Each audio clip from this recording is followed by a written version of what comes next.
received a lot of nice comments and questions regarding this reef tank since we posted our original video. So today I'd like to walk you through a presentation of the front of the tank, the life support system, and then we'll get a really nice view from on top.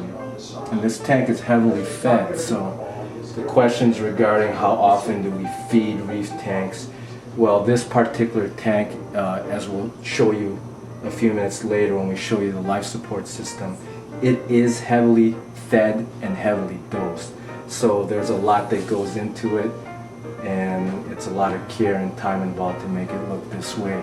So we're going to take a walk down to the filtration room, and we'll show you how that works and basically tell you what it takes to maintain the filter.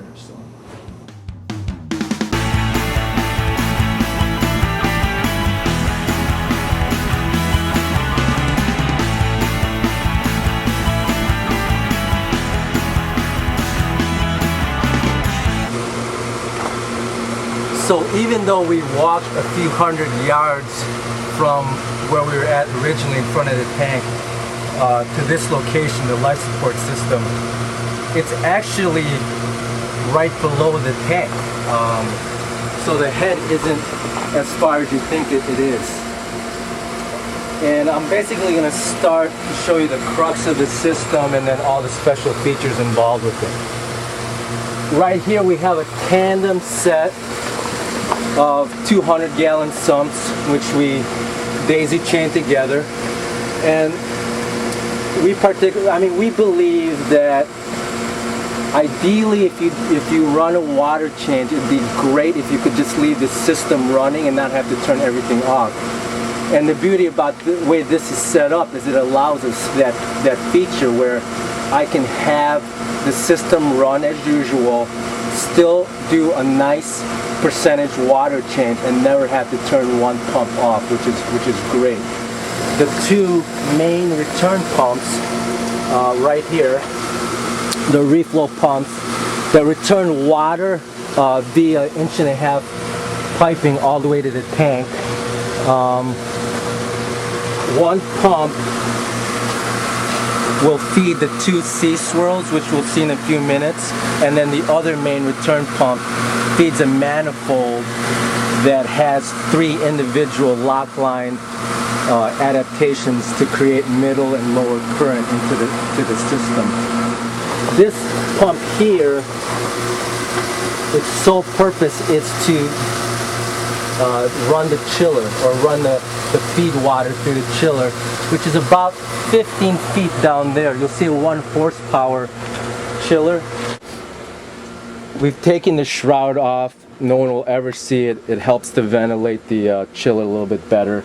The thermostat's also hardwired into the electrical of the house, so it's a really clean setup. This Milwaukee 70 RLT feeds this top valve and skimmer. And then the effluent collects up here, and pretty much anything that drains will be into that 5-gallon bucket.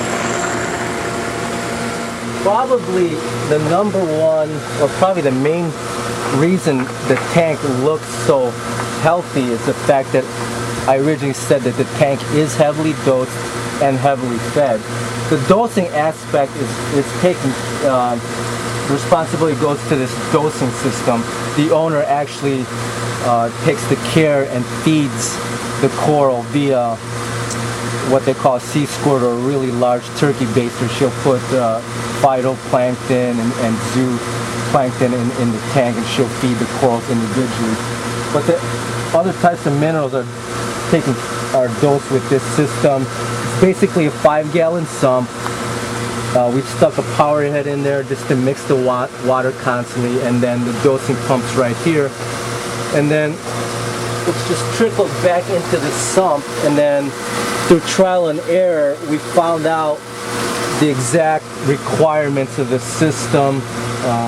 Give you a quick rundown. This system handles the calcium, strontium, magnesium, iodine, iodide, and then a couple other additives as well. And the water is the makeup water is actually RO water. Its own system is right there. And it's a 4-stage unit, and trickles right back into there. That'll fill and stop with the help of that float valve. We're going to take a walk up to get a bird's eye view of the reef tank, and you'll get to see what the other cool aspect of that tank is. Now where you had a front-facing reef tank, you can enjoy it as a look-down reef.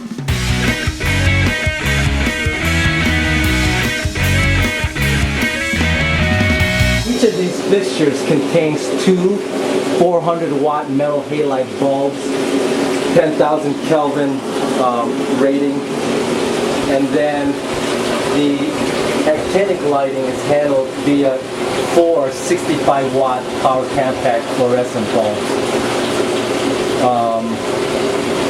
Hand driven, they're all on timers.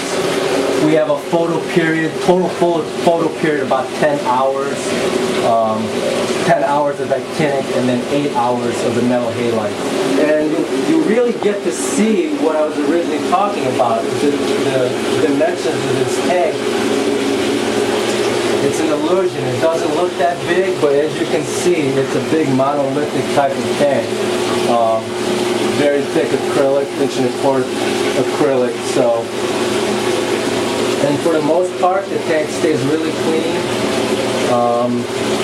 The only scrubbing part I really have to do is the one panel, and then the rest of it, for the service, I'm just observing health.